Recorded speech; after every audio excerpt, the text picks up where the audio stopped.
All right, what is up, everybody? Welcome back to another day of SaberSim's DFS Office Hours. It is Thursday, October 28th of 2021. Pretty decent day for DFS overall here. We've got a fun little 6-game NBA slate with some decent value already starting to open up in the middle of the day here. And of course, pretty solid overall Thursday night showdown here between the Packers and Cardinals. Interesting slate in that regard, too, with Davante Adams and Allen Lazard out here for the Packers, possibly Marquez Valdes-Scantling out too. So going to be an interesting slate with potentially a ton of value opening up on the Packers side. So fun little DFS day. We've got some questions here to answer, only a couple in the queue. First off, before we jump into those questions, if this is your first time watching, whether you're watching me live or watching the recording of this back, this is a live open Q&A style show where I answer questions from SaberSim users about SaberSim, about DFS, DFS strategy, product tutorials, whatever you guys want to know. We get questions in through support at sabersim.com. We get questions in through our Slack community, of which there is a link to join that Slack community in the description of every past office hours video. If you want to join, highly recommend it. And of course, we get questions in live here through our YouTube chat. So those are the best three places to ask your questions. Of course, while I am live, probably the best places to ask are the YouTube chat or the Office Hours channel on Slack. I've only got a couple questions to answer here so far today. So if you've got a question, maybe something you've been waiting to ask for a slower day, this is probably that day. I've got 2 questions here. We'll probably get through them pretty quick. Before we jump into that, one last note. Again, typically this Thursday show is normally a strategy session where we'll bring on a couple other members from the SaberSim team, talk about a specific concept or sport or slate type or something like that. This week, doing something a little bit different again. Today is just open Q&A office hours. On Sunday morning, I'm going to be recording my actual NFL DFS process for how I use SaberSim to build my NFL lineups for a Sunday main slate. I did the same kind of video earlier in the most recent baseball season where we had like a 15-game Friday baseball slate. I recorded my process, how I built 150 lineups, walked through it, overall kind of what I was thinking, how I use the tool to get that done. People seem to really like that video. That's been a popular one. It's up on our YouTube channel, and we want to do one of those for NFL. So that will be recorded on Sunday. That's kind of our strategy session of the week. We'll be putting that video out next week. We are planning on doing another similar video for NBA. I know these are popular. So for NBA, we'll have another one coming up here in the coming weeks. And then next week's strategy session, we are planning on doing an NHL kind of strategy content video. So I know NHL has been kicked off here for a couple weeks along with NBA. Hasn't been a ton of NHL content. I know there's a few of you guys out there, probably many of you actually, that are looking forward to some NHL content. So looking forward to doing that next week. But anyway, that is enough intro here. I see we've got a few other people that have joined up now as well. So welcome, everybody. Only 2 questions in my queue today. So if you've got a question, a great day to ask. I'm going to go ahead and jump into these first 2 questions here now. First, let's get SaberSim pulled up. And we will just dive right in. I'm going to hit this question first. This one was from the Nancy Drew guy here. Looks like this was actually left yesterday afternoon. So the question says, not sure how to ask this question, but after lineups lock and you go to late swap, the guys that you already had in your lineup that have already locked and can't be changed, does SaberSim account for this? Or do you manually have to lock the guys that you've already locked in the entries tab? Thanks, question mark. The tool does this for you. You do not need to go in and lock. You do not need to go in and lock the players whose games have already started or anything like that. That is all of the work that we are trying to automate for you guys and avoid you having to do any of that kind of stuff yourself. So tonight, for example, NBA slate, your lineups lock. Maybe we get the Jazz and Rockets starting lineups after lock, 5:45 my time here or something like that. You go back into your entries tab, you late swap. You don't need to go in and manually lock anybody playing in the 5 o'clock games or the 7 p.m. Eastern games. We will handle that accordingly. So the only thing I will note there is, let me load my entries for tonight, is that you need to make sure that your page has refreshed. So I know this is something that has come up a few times with users where if it's lock, you build your lineups, you fill your lineups, you use the entry editor to fill, and you load everything into DraftKings, and then you step away from the computer and maybe you go sit on the couch and watch the basketball games. And then you come back 45 minutes, 50 minutes later, and the screen is just still up here, and you just go ahead and click late swap. Just make sure that you are clicking this button and refreshing so that it knows it's like refreshed. It knows that the certain games have started and it knows to lock those players in. So anyway, I saw this question come in. So I'm going to hit this real quick. This is from Tracy. Is there a video of how to correctly use the new entry feature? I failed horribly yesterday at trying to use it on FanDuel. So there are these little tooltip videos that I've recorded here that should kind of help you along the process in doing this, right? So each of these videos, if you're running into trouble, should kind of help you along.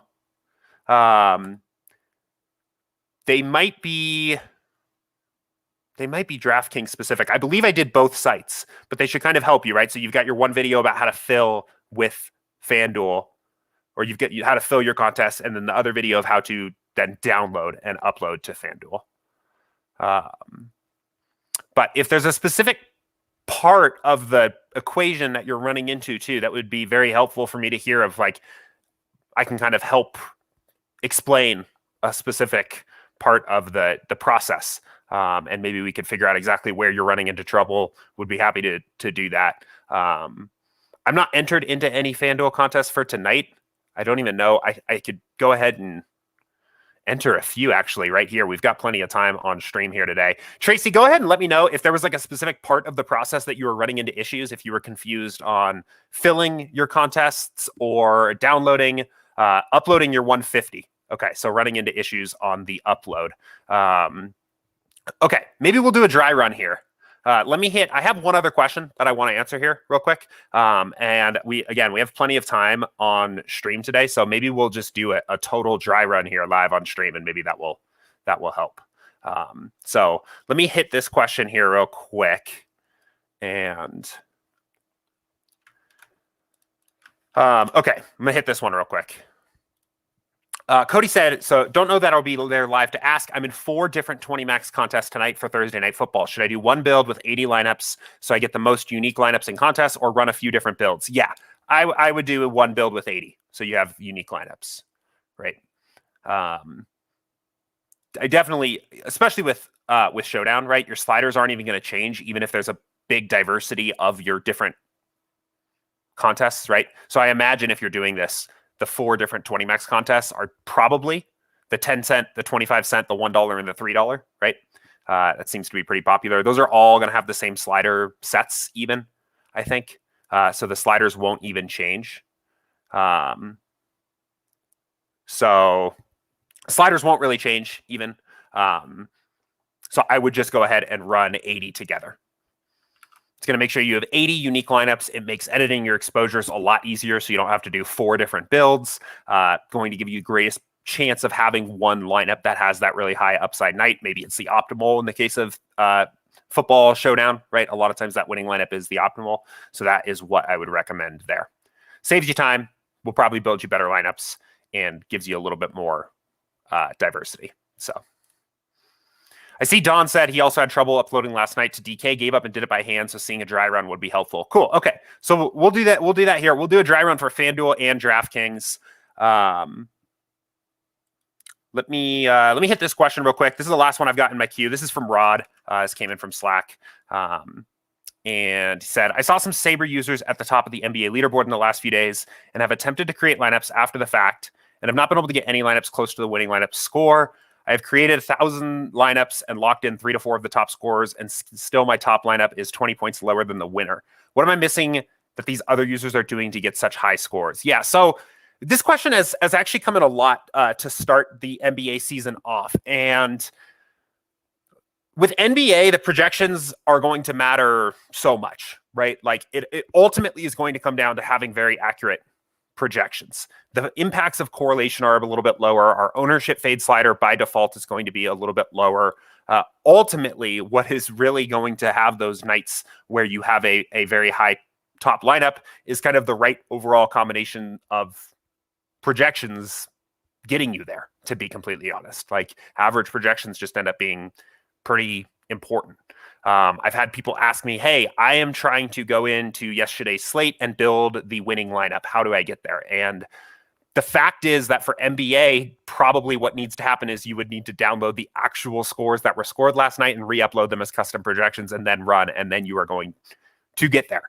And I know that's kind of frustrating. That's not very useful. But that kind of also then it kind of, implies really that kind of process of review isn't very useful, is what I'm trying to say.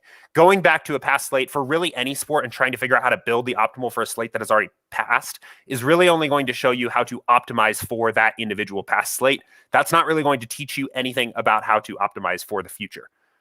Even if you stumbled upon something that was like a particular slider set or a stacking rule or something like that, that wouldn't necessarily be applicable or a way of learning how to build optimal lineups in the future. So what I would recommend instead is try to study, rather than looking at an individual top lineup, try to study what top players are doing even when they lose, right? One actually really interesting tool that you can use that's totally free that I do to use this is the Roto Grinders Results DB. I know they are a competitor of ours, but when there are good free tools that are even our competitors offer, I like to talk about them and how they can be used here on stream, right? One thing that I like to do is use this. So it is on Roto Grinders here, and it's totally free. And I really like this. So you could dig it for NBA, for example, NBA Results DB.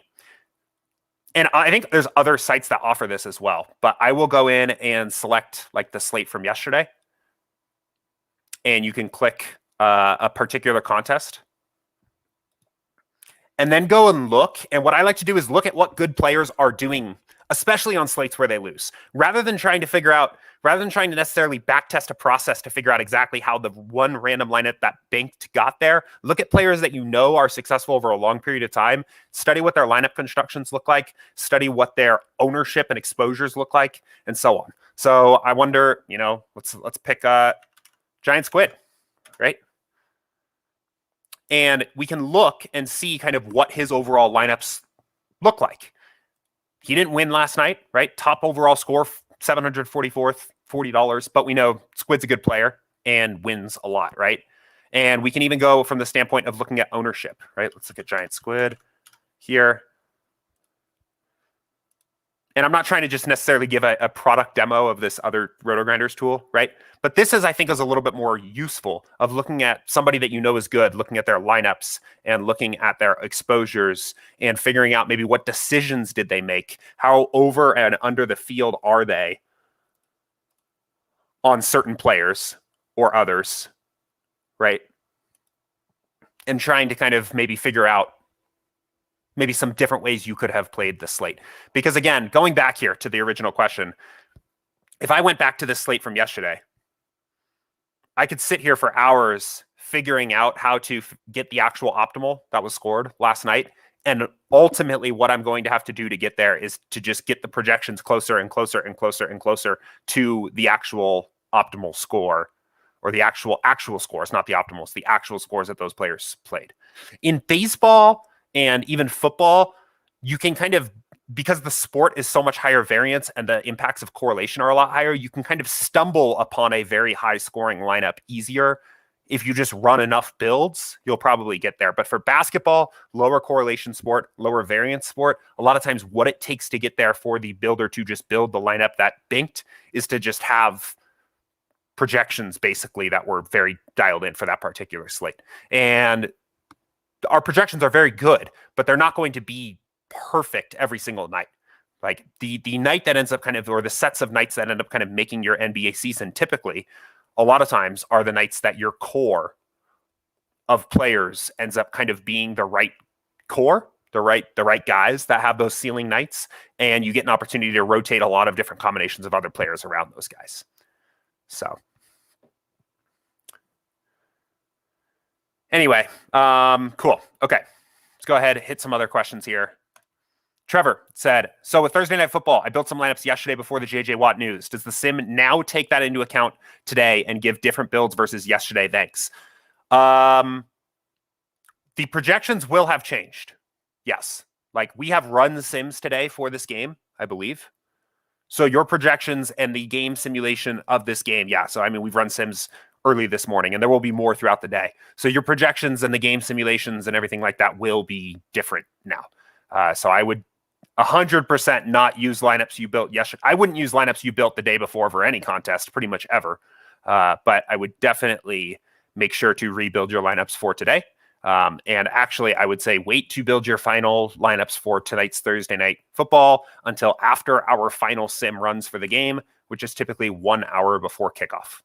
So I would wait for that. And that will have, especially tonight, because there's a lot of important inactives news, right? It sounds like Marquez Valdes-Scantling is not going to play right now, but if he was ruled in, you would want to know that. So.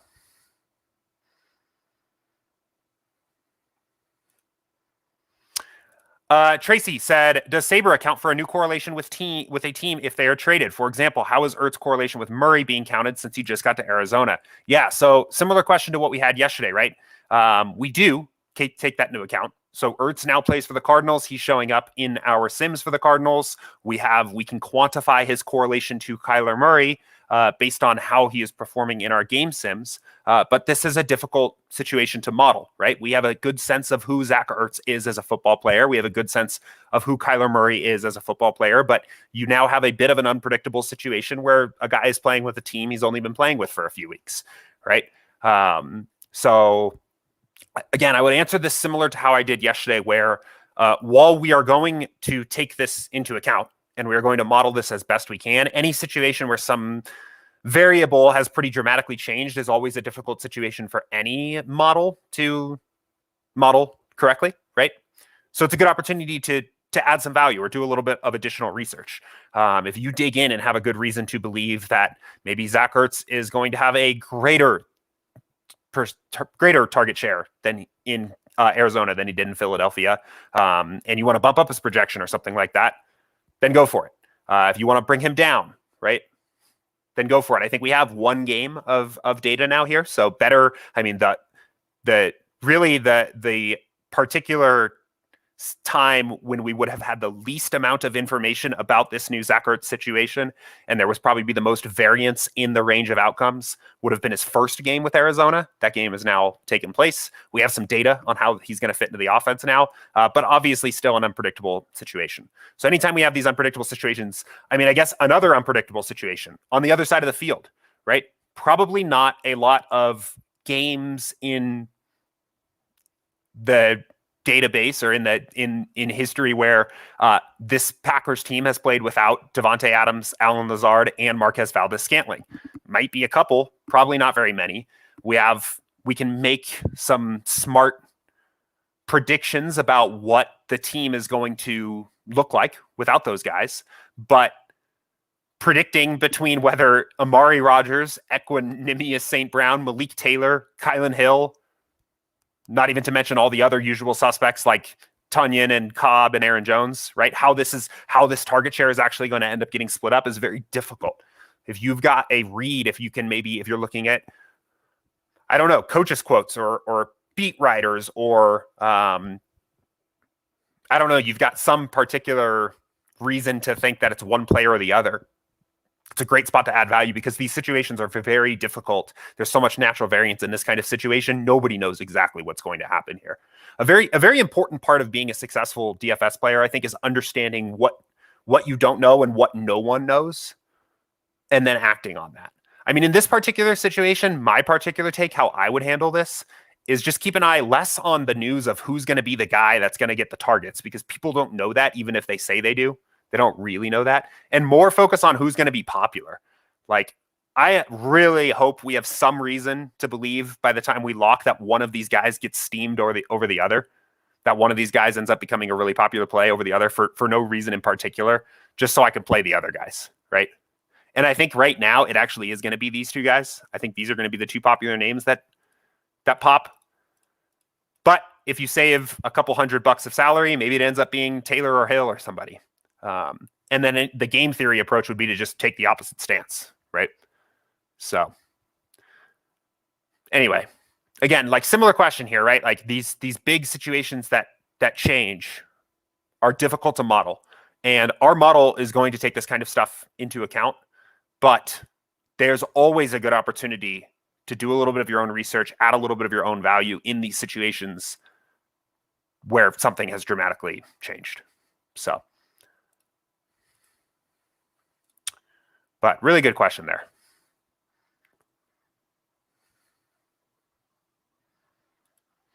Cool. All right. Another Jordan in here. In the lineup builder, is the entrance section asking for effective entrance or the total amount of lineups in the contest overall? It's a good question. It is asking for the total number of lineups in the contest. So not effective entrance, total number of lineups. But good question. And I definitely think that actually the entrance limit or the entrance label here is actually a little bit confusing for that reason. So. Guy Will Gamble said Aaron Rodgers is going to be throwing to traffic cones tonight. Well, yeah, probably. Maybe they pull a couple fans. Oh, no, it's in Arizona. No fans. Not for the Packers. Actually, maybe there'll be a couple Packers fans sitting in there in the stands in Arizona. I wouldn't be surprised. But anyway, cool. Okay. I'm going to get to this question here real quick. I'm going to hit this question from Luke in Slack, and then I'm going to do those couple demos of the entry editor that people were asking for because I think it would be helpful. So Luke said, if I'm playing 20 25-cent lineups and 20 $1 lineups, and I build 40 total lineups, how do I make sure the top SaberScore lineups are put in the $1 contest? There is no way to do that at the moment, unfortunately. The unique fill method in the entry editor is just going to uniquely fill randomly, and there's not really any way to control that. You can manually do that by going into the CSVs and making sure that the lineups, the top SaberScore lineups, go into the $1 contest, and then the next 20 go into the next one. I have dabbled with that.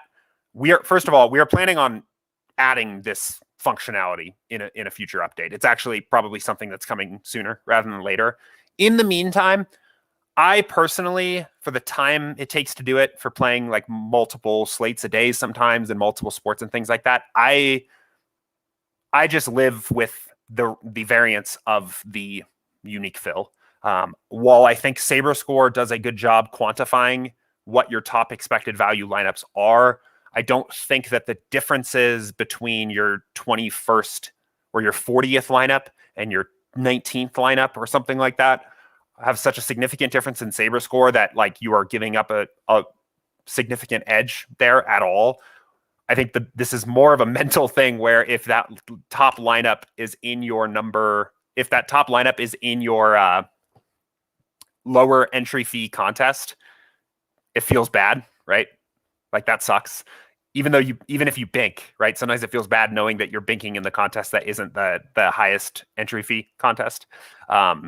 So anyway, we're planning on adding this. No way to do it easily right now without going to the CSVs yourself, but I wouldn't stress too much about it as much as you can. Because I think actually just the variance of the SaberScore calculation in general, like probably is outweighing the difference in expected value between your top SaberScore and your bottom SaberScore lineup. But cool. Let's do a quick demo of the entry editor because I know there were some questions about that. So we'll start from scratch. Well, actually not all the way from scratch because I've already uploaded my entries for tonight. So the first thing though that you would do typically, right, is that you see that box that says upload your entries, right? And it sounds like people have a pretty good read on that. I didn't really get the sense that anybody was running into trouble there, right?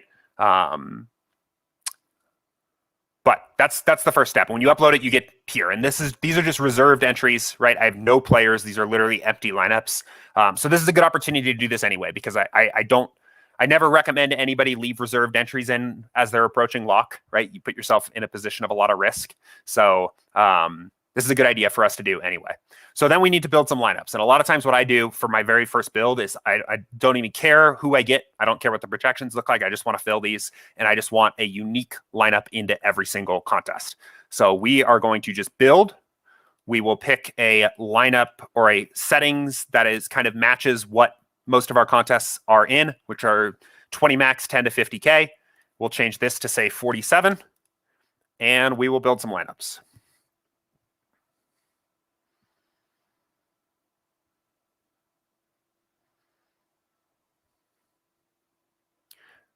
Spent a lot of time this offseason making sure that our builds go as quickly as possible. So quick build there. We'll go ahead. We'll change two projections here very slightly. And we have our 47 lineups. And we'll go ahead and click save. I think one thing that can be very useful, especially if you have a lot of different lineups, is to rename these. So maybe these are, this is our test build. Not TEB build, test build. And we will rename it. Right? So good to go there. Now we'll go back to the entries tab. And we're going to fill contests with lineups. In this particular case, I want to use the unique fill method. Rank would put the top overall SaberScore lineup is the first lineup into every single contest. Then the next best SaberScore lineup into every single contest that still has room for it. Then the next best SaberScore lineup, and so on. I want a unique lineup into every single entry. So I'm filling uniquely and apply. And we'll see all of our exposures and players and everything show up here on the left. So we know that these are now filled. And now we'll click download all entries and we'll do download and open DraftKings. So this is going to prompt us to download the file. You can't see that because I'm just sharing my Firefox screen, my browser, but I'm prompted here to save. So I'll click save and then you can kind of see up here, it's going to save into my downloads. I click the upload CSV button. I find the file that I just downloaded and I upload it and successfully uploaded. And this is typically what will happen most of the time if you are doing this the way I've just kind of walked through here. If you're getting an error there, right? You can get errors. I would say there's a few things to check. First of all, make sure that you are on the correct slate on SaberSim. That is the slate you actually entered, right? I would say it's always a good practice to just start over with a fresh entries file from DraftKings. So the way you do that is by clicking the Upload New Entries button. Just click Download Template File from DraftKings. That makes it very easy to just make sure you don't mess up at all. Save the file, and then upload it. Upload the new file you just downloaded. It's going to send you this message here. We're going to overwrite what you have in here already. Are you sure you're okay with that? Click yes, and you can start over with a fresh entries file. It's a good way to just kind of start over, right? Another error you can get is if you go to DraftKings and if somehow you end up on this particular page, lineups, right? So let's look at this again real quick, right? So this page is the edit entries page on DraftKings. It is DraftKings.com/entry/upload, right? You can get here very quickly on SaberSim by clicking this download and open DraftKings link. But on DraftKings, if you go to lineups, it's going kind of slow. Oh, there we go. Okay. So if we go to lineups and then I click upload lineups, which by all means definitely looks like the right place to go. Look, this is a different URL. This is /lineup/upload, right? This is /entry/upload where you upload entries files. This is /lineup/upload. If we upload our file that we just downloaded here, we will get an error, right? Because this is a different page. This is for a different function. This is just to upload raw lineups. This is not a very easy way to do this, so we don't recommend users end up here. But it's easy to do this on accident, which is why I always recommend you use this. This is why this is here, so you don't get no opportunity to even just get confused and click the wrong link when you only have a couple minutes before lock. Download it and open DraftKings takes you to the right page. So that's DraftKings, right? Real quickly, while we're here, before we move on to FanDuel, let's talk about late swap, right? So what are we doing when we're late swapping? So now let's say the slate has started. It is the 5 o'clock games have started. I'm on Mountain Time, maybe 7 o'clock games Eastern, whatever, and you're late swapping for the first time. So you go in here, right, and you run your late swap build.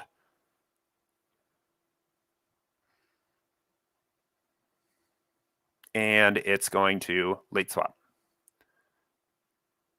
This is another situation where I've seen people get tripped up. Not necessarily wrong the way they might be doing it, but this button here, download new entries, is going to literally download you an entries file. This is all you need from here. You do not need to go back and fill in your late swap. You do not need to go back to the entry editor and fill your entries with this build. We've tried to make this as quick and easy as possible. So when you click this, right, you can't see it on my screen here. Actually, maybe it would just be easier if I just shared my whole screen so you guys can actually see these things since we're doing this demo. Screen 2. Okay. So this is popping up, right? So you click this and we can actually see. We'll just open it up in Excel just so you guys can see it. This is actually the entries file, right? It's not just a raw lineups file. So this is ready to just be uploaded back to DraftKings. So in this case, there's no download and open DraftKings link. So I guess that is a little bit tricky. So you want to make sure you go back to the right place, /entry/upload. And you can just upload this CSV and you're all good. So that's the late swap process for DraftKings. So I know there was somebody, Don mentioned I had trouble uploading last night to DK, gave up and did it by hand. Let me know if that was kind of helpful to see that. And if there was a particular spot you were getting tripped up there or anything that was unique to your process. This is also the other thing that's challenging with these is I always kind of do it how I do mine. But if there was a specific thing that was messing up in your particular process, let me know, or something that was confusing about that. Be happy to walk through in a little more detail there. Let's do one on FanDuel real quick here. I'm not entered on FanDuel at the moment. But I can be. And I think it was let me see here. Let me go ahead and enter into FanDuel for tonight. I always find that their bulk entry is easier on my phone. So I will just enter 150 real quick for FanDuel tonight. And I see there are some other questions that have come in as well. So we will get to everything today.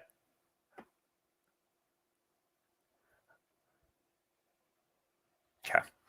Don said, yes, I ended up on the wrong page and kept getting the error. Now I see what you mean. Thank you. Yeah, so I would recommend, I've done this on my phone and my desktop. I have this, what is it called? I have this page just bookmarked on my phone and my desktop, and just always easy to just kind of check. I mean, once you know why you're getting the error on the other page, it's easy to be just like, oh, I'm on the wrong page. I need to go to the edit entries page. But it is a little confusing that first time. So anyway, let's go ahead now and do this on FanDuel. So I do think, to be completely honest, it is a little bit trickier on FanDuel. I think it's easy to get a little bit thrown off here. And again, let me actually share my full screen so you guys can see other things here as they're popping up. Okay, so on FanDuel, we'll start from totally scratch. I just registered for some contests. So again, this is what your totally scratch page looks like. And FanDuel is different because we can't automatically download the entries files from FanDuel. It requires a little bit of manual work here, but it will start the same. So we click download template file from FanDuel. Instead of just auto downloading, it's going to take you to the upcoming tab on FanDuel, right? And I have just a bunch of reserved entries. If you had lineups in here already, you would see the lineups. The thing where you need to be very careful here, or very just particular, is that you will have, if you're playing NFL and NBA and all these other sports in different slates, right? This is going to have everything that is upcoming for you on FanDuel. So I only have now NBA for the 7 p.m. main slate. But if you were playing the short slates, right, those would be showing up here. If you had if you had NFL contests, MLB contests, golf contests, anything else, you need to make sure that you're picking. This is where you really need to make sure that you're seeing, okay, I'm in the 7 p.m. main slate for tonight for basketball on SaberSim, and I'm going to make sure I get the right basketball 7 p.m. main slate on FanDuel. Then you click CSV edit. It's going to pop up this pop-up here that includes some kind of instructions for what to do here. But the most important thing we want to do is download the CSV template. So again, for your computer, depending on how your computer's set up, what your settings are, this may just auto-download it. I have mine set up to offer to either open or save. We want to click save. And it's going to download here. And now we'll click upload entries file. And we will go ahead and just upload the file we just downloaded. So that's step one, getting your entries into FanDuel. 150 entries into the piggy bank shot, that 5-cent 150 max. They're empty right now. I just reserved. So now we'll go ahead and just build some lineups. So again, for me, I'm just going to do default settings. It's 150 max. There's like 250,000 people or 250,000 lineups in it. I'm not super worried about what anything looks like right now at the moment. I'm just going to build.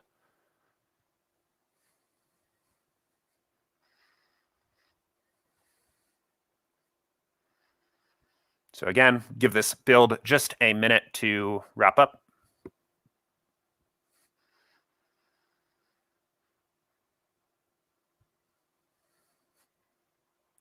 And should be all good. We've got our lineups.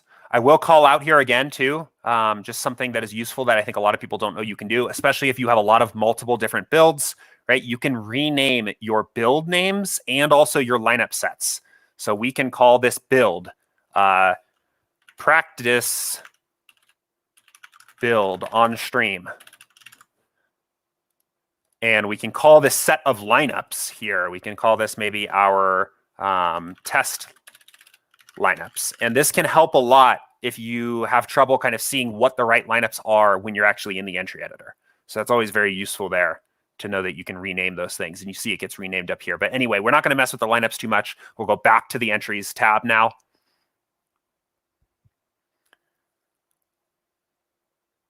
Okay, and now we're ready to fill. So again, we click fill, and it's a lot easier now to see what the right lineups are because it will say, right, the lineup set is called test lineups, and they are under the practice build on stream build. So if we had a bunch of different builds and lineup sets and all that stuff in here, if you rename them, it makes it super easy to see that. In this case, doesn't matter if it's ranked or unique because we just have one contest, and we're good. Here come all of our exposures. Everything is looking good. So same deal now with FanDuel, right? So we can go ahead and click download and open FanDuel. We're going to get prompted to save the file, so we'll save it. FanDuel, it's going to take you back to this upcomings tab, right? So again, same situation here. Is if we had a bunch of other different slates that we were playing, a bunch of other different lineups, right? If in particular, if this section here wasn't the next slate that was upcoming, it can be a bit tricky. You got to go make sure you find the right slate. That would be a very easy way to get errors if you were uploading to the wrong slate. So click CSV edit. We'll bring that pop-up back up. We click browse this time, and we're going to upload the entries file we just got here. Now we'll click edit 150 entries. Takes just a second for FanDuel to load everything, and we get this nice message that says 150 entries updated successfully. So again, a bit more manual stuff going on FanDuel here, where you have to make sure you pick the right slate. You got to make sure that the slate matches up to what you're doing here, right? We've automated things as far as we can. It's a bit easier to automate further on DraftKings than it is on FanDuel. So, but that is the way you do that here. Let's quickly kind of talk about late swap because it is unique a bit for FanDuel as well. So we'll leave one of these open. But so let's say now we're going to late swap. Actually, let's go ahead. We'll just go back to the main page because I want to talk about this here. So same deal. 5 o'clock has passed. Lock. We got everything in lock, and now we need to late swap. So we do the same deal. Late swap, default settings, late swap 150 lineups. Give this a second to build. FanDuel does something a little bit different than DraftKings does as well, where they have a different tab on the site for uploading contests that are live versus upcoming. So on DraftKings, right, it was that entry/upload page, and that's the same page whether the contest has just started or whether the contest is upcoming or it's live and you're late swapping. For FanDuel, those are different. So again, FanDuel, same deal. This is an entries file, so we don't need to go back to the entry editor. This is all we need. So we ran our late swap. We'll just save it. We're just good to go, right? But now we actually go to the live tab. So when we're late swapping live, when we're doing a late swap, you got to go to the live tab because that's a contest that's actually in progress. So in this particular case, I have no live entries.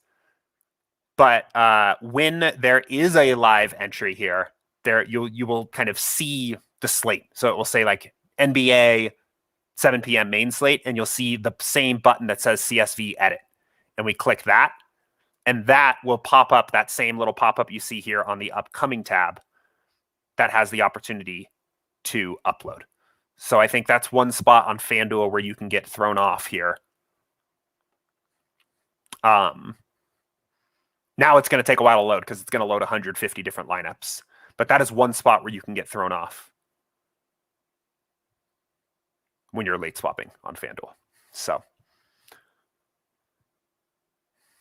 anyway, hopefully that was helpful. I think... Okay, so it was Tracy that said ran into issues yesterday trying to use this on FanDuel. So hopefully that was kind of helpful seeing that walkthrough. If there was a particular section where you ran into trouble last night, let me know if that was helpful seeing that, or if you still have questions, I'd be happy to kind of help explain this a little bit further. Once you kind of get this, once this goes right like once or twice and you get it, I think there's kind of like a light bulb moment, and it's like, oh wow, this is so much easier. You get rid of the fear of using it for the first time, and it becomes muscle memory really quick. So okay, cool. So that was a pretty good little demo of the entry editor for both sites. I'll go ahead. We'll jump back to these other questions here. Tracy said, is there an ideal number of uniques? For example, on a small slate, set a smaller number of uniques versus a 10-game slate. In NBA, should I use a larger number? So I don't use uniques at all, personally. The main reason why is because I think my lineups are diverse enough from each other just with where sim variance is set, right? Sim variance, for those of you that don't know, I know I talk about this a lot here on stream, but I always want to make sure people that don't know what this is. The larger the sim variance slider is set, the smaller the buckets of random game simulations are that we use to determine the projections for each player when we build every lineup. So at 10, like we have at 10 here, we're actually using a single game simulation, setting the projections for every player in the pool to what they scored in those single game sims, building the best lineup around it, and then moving on to the next lineup and grabbing a totally different random set of game sims. And the smaller this number goes, the bigger those buckets of game sims get. At 0, we're using the entire set of game sims. We're using average projections. And the effect of this is that your lineups get more diverse, varied, and have higher upside the higher sim variance is, right? So it creates a lot of natural diversity in your lineups already.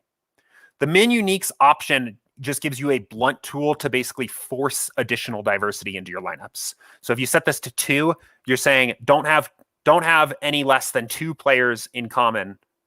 Well, wait, I feel like I'm explaining that in a really weird way.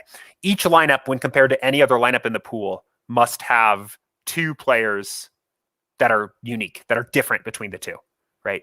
Whereas min uniques 1 is just a single 1 player. So I don't use it because, again, I think I get enough diversity with sim variance. I think if you are interested in using it, it does make sense to increase. It does make sense, I would say, to increase the number a bit for a larger slate. So I would say maybe on a very small slate, you're okay using 1, like 2, 3, 4 games. Maybe on a medium-sized slate like tonight, maybe it's 2. And maybe on like a 12-game slate, it might be like 3. I wouldn't ever go past 3. I think if you're using min uniques of like 4, you are probably at that point sacrificing EV for the sake of diversity in a way that doesn't make sense to do it. But I do think it does make sense to get additional diversity in your lineups on slates that are bigger. So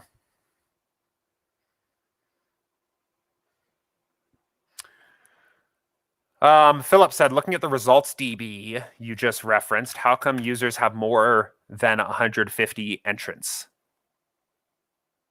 Oh, it seems like this was resolved. Maybe they shouldn't. Seems like maybe Phil helped Philip here.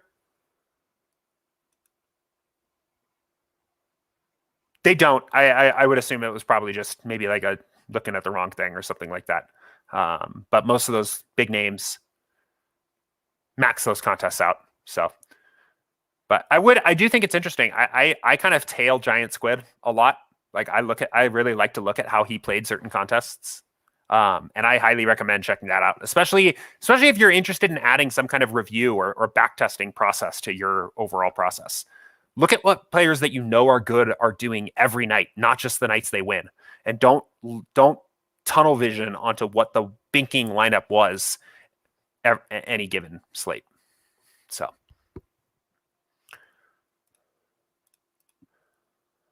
All right.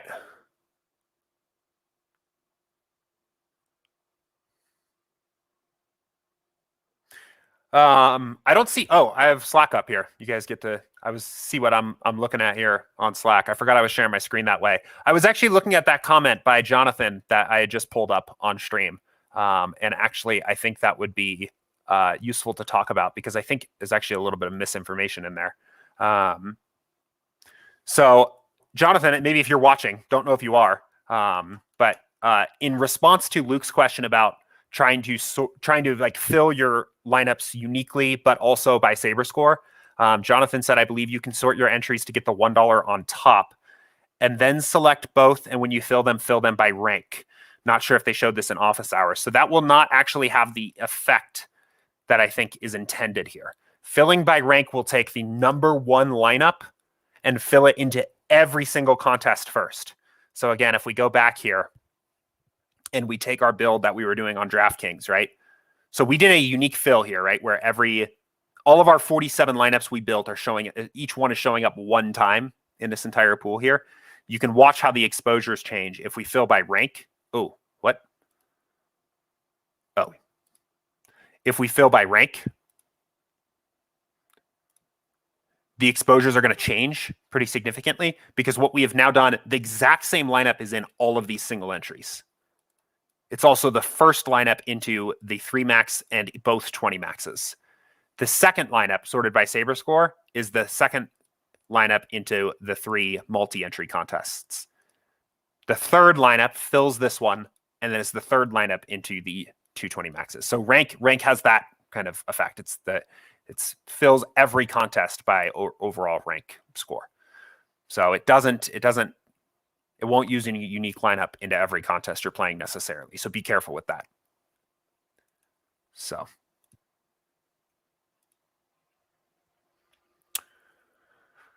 Cool. Well, we've got about 13 minutes or so left here in today's show. I don't see any other questions that have come in. Let me quickly scan. Make sure I didn't miss anything in YouTube chat, but I think we have pretty much gotten to everything. Let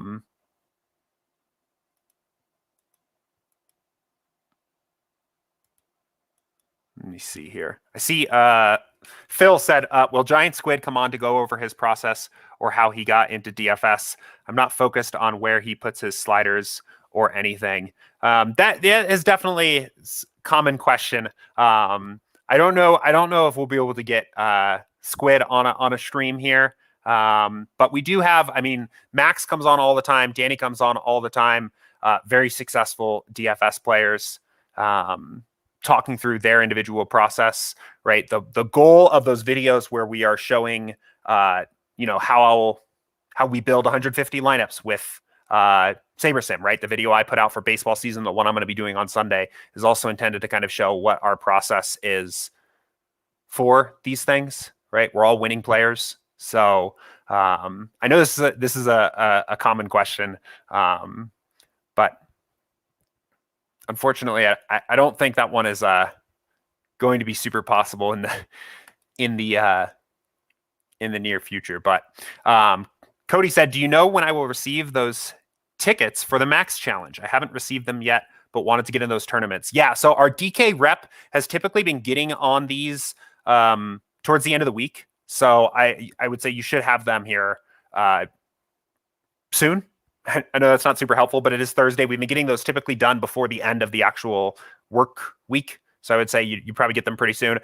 They don't expire either. So they're not just for this week. I know probably super excited to use them for this upcoming week. I would be too. But just in the case that you just in case. I mean, even if you don't even want to use them for this week or for whatever reason, they don't expire. So. Steve said, how does variance play into your bankroll process? And maybe seems like there is another part of the question that was supposed to be coming here. But this is a good question. And this is really, almost the entirety of why you need to have a bankroll process, period, or a bankroll management process is because of variance, right?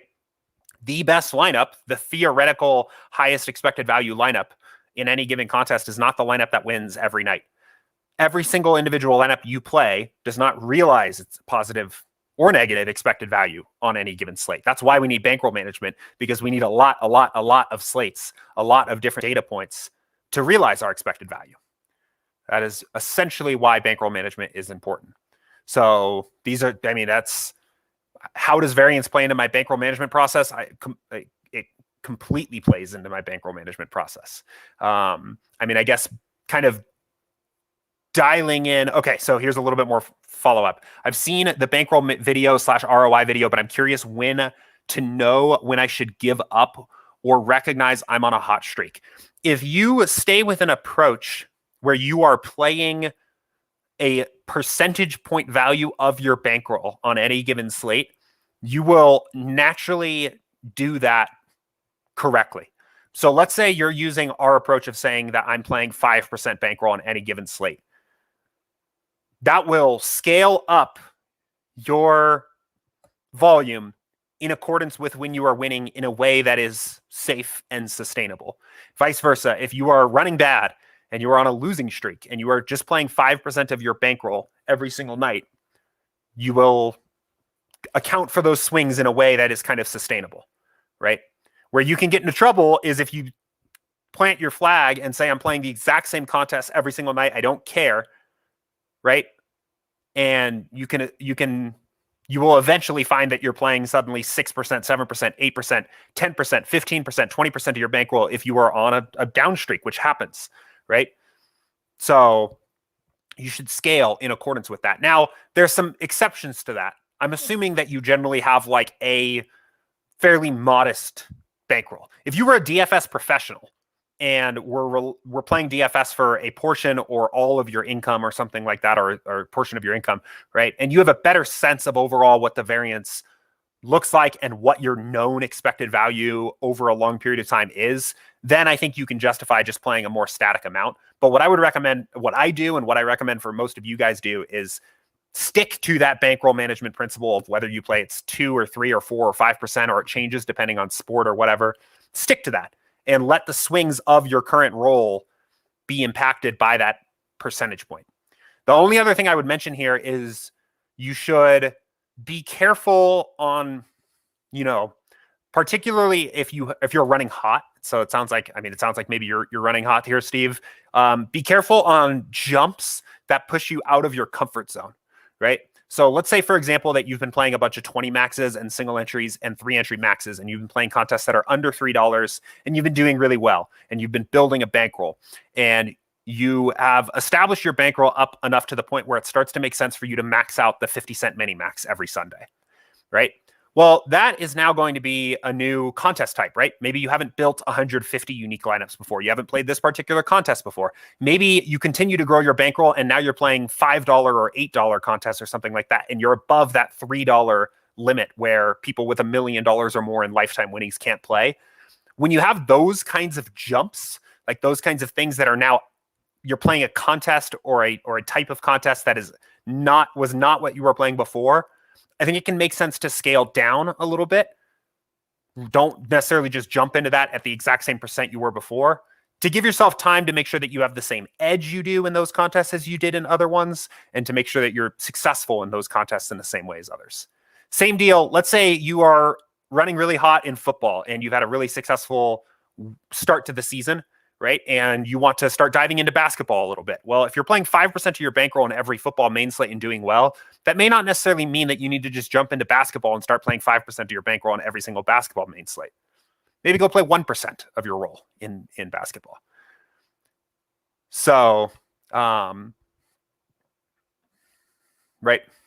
Your bankroll really should be something you are fiercely defensive over. That's the way I always describe it to people. It shouldn't be something you're just handing out, you're throwing into contests, whatever, unless you just want to gamble, unless you just want to sweat. But if your goal is pure profitability, you should be fiercely defensive over your bankroll, and you should think about slates you are playing as investments of capital. Like how much am I comfortable investing into this? Steve said, I'm running really hot and don't know if it's luck or skill. I've only been playing for a few weeks now. It's probably some luck. You're probably hitting some good positive variance. So enjoy it. But stick to your process, play within the bankroll management principles that make sense. Stick to your contest selection principles, right? It's not going anywhere. You know, the money you're winning when you're on a hot streak isn't hot itself. It doesn't need to go out as fast as it goes in. So I think a lot of the folks in our community are pretty good with this stuff, but you definitely see people out there sometimes that, bank a contest, take something down, and jump at, and then all of a sudden they're playing like the high stakes single entry stuff, and it's like, it's not hot. Even just sit on it. The last thing I'll say on this topic is that if in particular you have a really good score, and maybe take something down that like really actually significantly changes your bankroll, right? Like, especially when you first get started, that first time you win even 4 figures or something like that, right? That can have a significant change to what your bankroll looks like.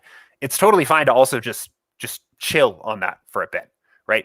Because let's say you started with $1,000 bankroll, right? And you win 5 figures for the first time, and you win 10 grand playing like the $4 20 max for the NBA slate, right?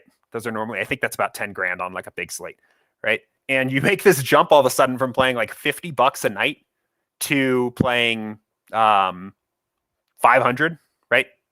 Like that is like a completely, that's a big difference, right? And that can be a little bit, I don't know, nerve-wracking, right? Your DFS played well. Sweating a contest when you could bank is fun, but DFS when played well really shouldn't be like nerve-wracking. It shouldn't feel like that. So ease up slowly, right? You don't need to rush into keeping that 5% up that first time you take down a big contest. So anyway, I'm going to move us on here because I do see a few more questions that have come in right before the end of the stream here. Jeff said, when I run a late swap for NBA, is there a way to see which lineups were changed? There used to be in the classic version of the app.